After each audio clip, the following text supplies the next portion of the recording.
যাচ্ছে যে এবার কিন্তু কালীন ভাইয়া অল আউট যাবে নিজের গদিটা ফিরিয়ে আনার জন্য, এবং কন্টিনিউয়াসলি গুড্ডুকেও খুব ওভার পাওয়ার্ড লাগছে এবং ওভার কনফিডেন্ট লাগছে, যেটা গুড্ডুর ক্ষেত্রে সবসময় একটা প্রবলেম যে গুড্ডু অনেক কিছু বেশি ভেবে ফেলে। তো সেটা একটুখানি আমার মনে হয় কোথাও না কোথাও হয়তো মিড সিজনে গিয়ে হয়তো বাঁশ খাবে গুড্ডু। এছাড়াও হে গাইস, হোয়াটসঅ্যাপ, আজকের এই ভিডিওতে আমরা রিয়াকশান করব মির্জাপুর সিজন 3 এর ট্রেলার এসে গেছে, তো সেই ট্রেলারটাই রিয়াকশান করব। তো মির্জাপুর এক্সেল এন্টারটেনমেন্টদের ভেঞ্চার থেকে আসে এবং এটা ক্রিয়েটার ফারহান আখতার, রিতেশ সিধওয়ানি। এছাড়াও এখানে অভিনয় করেন হচ্ছে আলি ফজল, পঙ্কজ ত্রিপাঠী, এবারে মুন্না ভাইয়া নেই। তো এই যে টিজারটা ছিল সেটাকে নিয়ে কথা বলেছিলাম। তো এবার চলো দেখা যাক যে এই মির্জাপুরের টিজারটা কেমন হয়, ট্রেলারটা কেমন হয়েছে। খিস্তিচুয়ারি থাকবে, ভায়োলেন্সও থাকবে, তো নিজের রিস্কেই দেখো। তো চলো আর কথা না বাড়িয়ে শুরু করা যাক, মানে দেখা যাক ট্রেলারটা কেমন হয়েছে। 1 2 3 স্টার্ট। निर्दोष नागरिकों की जान माल की जो हानि हुई है, उसके लिए हमारा हृदय कोरोना से भर आया है। कोरोना नहीं मामा जी, करुणा करुणा। चलो रे, मैक्सिको निकलना है। अबे मिर्जापुर बे। यही मौका है लोगों को बताने का, कालीन भैया कौन और गुड्डू पंडित ऑन। मिर्जापुर में पावर हमेशा गद्दी की रही और मुकाबला दावेदारों का। खेल आज भी वही है, बस मोहरे बदल गए। लोगों के बीच कालीन भैया के प्रति सिंपैथी जनरेट करनी है बस। शरद কিন্তু ভালো রোল প্লে করবে। महमूद प्रदेश की शुरुआत गुड्डू के अंत से होगी। ये समय वायलेंस का नहीं, कंसोलिडेशन का है। वायलेंस होना यूएसपी है। पूर्वांचल में जो गर्मी का हाल है, एक उंगली ट्रिगर पे रखनी पड़ती है। दूसरी उंगली कहाँ रहती? दूसरी उंगली धोने को जाने के लिए रखी है।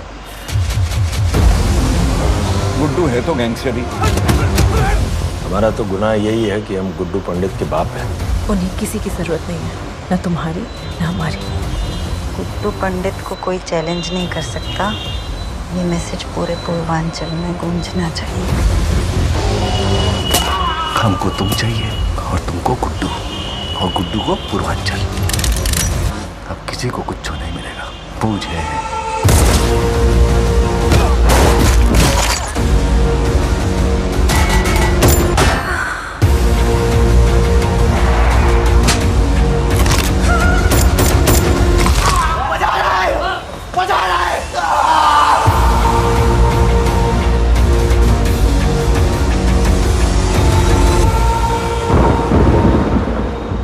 ये गद्दी,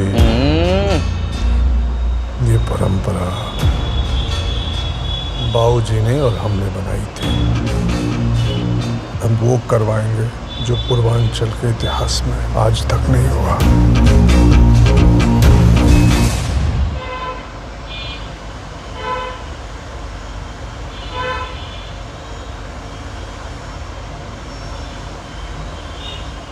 তো ট্রেলার তো দেখা হলো এবং ট্রেলারটা বেশ মোটামুটি ভালোই লেগেছে। গল্পের ব্যাপারে হালকা তো প্রিমাইস কিছু পাওয়াই যাচ্ছে, এবং এটাও বোঝা যাচ্ছে যে এবার কিন্তু কালীন ভাইয়া অল আউট যাবে নিজের গদিটা ফিরিয়ে আনার জন্য, এবং কন্টিনিউয়াসলি গুড্ডুকেও খুব ওভার পাওয়ার্ড লাগছে এবং ওভার কনফিডেন্ট লাগছে, যেটা গুড্ডুর ক্ষেত্রে সবসময় একটা প্রবলেম যে গুড্ডু অনেক কিছু বেশি ভেবে ফেলে।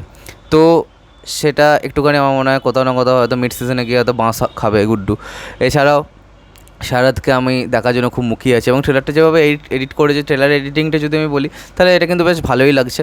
এবং লাস্টে যে আউটরোটা ওইটা কিন্তু সব থেকে ভালো, মানে গোটা ট্রেলারটায় পঙ্কজ ত্রিপাঠীকে কিন্তু লুকিয়ে রেখেছিলো, কিন্তু লাস্টের ওই যে ডায়লগগুলো ওইখানে কিন্তু সলিড লেগেছে। আর একটাও কিন্তু যে নতুন লুক বা নতুন কিছু দেয়নি, যেটা টিজারে যেরকম দিয়েছিলো সেরকমই। এছাড়াও পঙ্কজ ত্রিপাঠী কিন্তু আর কোনো ডায়লগই নেই টিজার এবং ট্রেলার মিলিয়ে।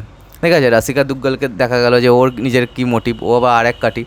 ঠিক আছে, সব মিলিয়ে গদির লড়াই। এবার চলো, লড়াই তো জমেই গেছে, খেলা হবে।